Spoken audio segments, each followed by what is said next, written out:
Sussex skipper Joyce, I guess that's a big disappointment. Very much so.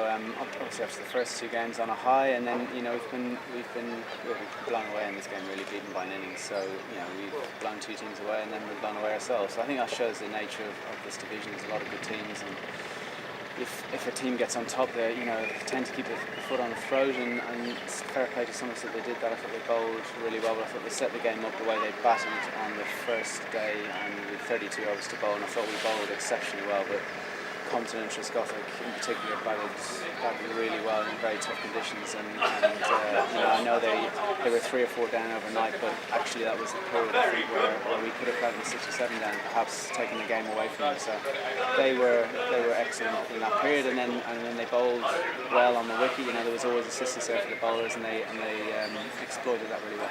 Sussex catching has been so good this season. There was that sort of crucial phase, I guess, on the second morning when some catches went down. They were difficult chances, but I guess if those had been held, it might have been a different story. Yeah, for sure. I mean, the catches were matched. You're dead right. We caught everything in the first 2 games really, and they make all the difference. So I dropped Peterson, I think, when it was about 110 maybe, and that would have been 5 down. Obviously, he's a big player for them, and CJ bowled really well at one end. So that's the nature of the game. He's a tough black to field slip to. I can say that much, CJ, because you've got to stand close here to get the nicks, and he bowls 90 mile an hour, so you got to say goes. But as I said, we have been catching them. We put a huge amount of effort into our catching, so it's not for lack of effort for sure. But yeah, you're right, catches and matches, but that's life. I still think we'd have been behind the 8 ball. I think 250 was probably a par total on that, and them getting 370 and batting so well down the end as well was a big factor in that, isn't it? The middle order didn't really fire in either innings. How much of a concern is the batting in the middle order, Ed? It is a bit of a concern. I think there's a few people sort of hoping to get runs rather than expecting to get runs, which is a difficult place to be. This, as I said, it's not for lack of effort or lack of training, that's for sure. I mean, everyone's putting a huge amount of effort in. There's a really good feeling around the camp, so it's not because there's any sort of overbearing pressure on anyone. I think it's just the way things are going. We are playing on some spicy wickets and against some good attacks, so that's just the way things go.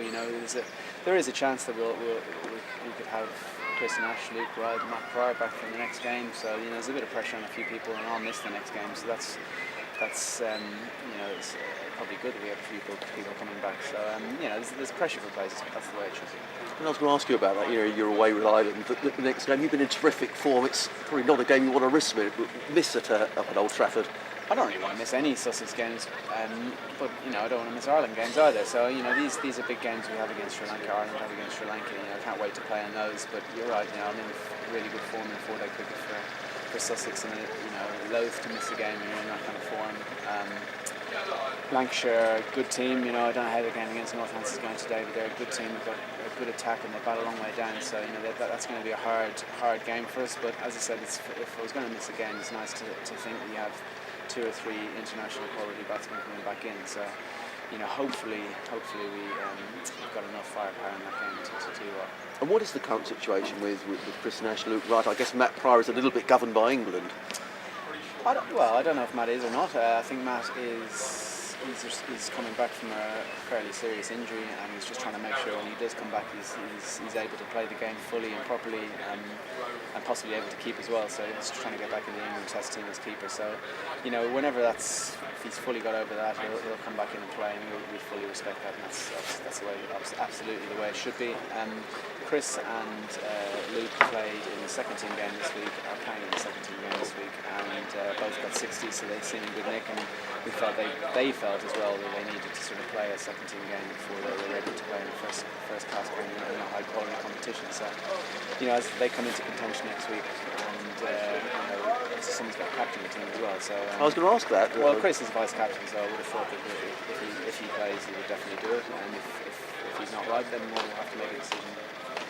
In terms of positives to take from the match, Luke Wells batted beautifully in the first innings and looked in good nick in the second as well. And what was interesting last night, he was really annoyed when he got out in that second inning. That's a good sign, isn't it? I think you should always be annoyed when you get out, but he's a gritty batsman, and he's a very good 4-day batsman these days. Well, he sells his wicket dearly, and that's what you want in an opener in 4-day cricket, any batsman in 4-day cricket, but especially in an opener. He battled brilliantly for us in the first innings, and it's disappointing that if an opener in both innings gets to bat nearly through the innings, you don't get more than 104 or 215 or whatever it was. So But he played really well, and he played really well at Edgbaston in the second innings as well. So he's got to make sure that he keeps that rich vein of form going, and he keeps valuing his wicket the same way, because he's possibly in the past few years had a rich vein of form and then let it slip through the middle and towards the end. So I'm hoping this is a really big year for him. It's a loss, but it's still 2 wins out of 3 to start the season. I guess it's not the end of the world, is it? No, as I said, this is a quality division, and we knew you're going to lose games in this season. That's just the way it is. We'd have taken 2 wins out of 3 at the start. You never want to lose games, especially not in the manner that we lost. But that's life. And final question. So you're off to Ireland now. I know you're missing a Sussex game, but you're looking forward to some international cricket.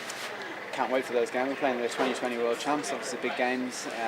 Hope the weather in Dublin apparently has been beautiful for the last 2 weeks. The Sod's Law says it's going to rain all week next week, but really looking forward to those games. Love going back and playing for Ireland. We had 2 great games against Pakistan last year at Clontarf, so massive games against Sri Lanka. And hopefully we can go one better and beat them. Ed, well done. Thanks very much indeed. Good luck.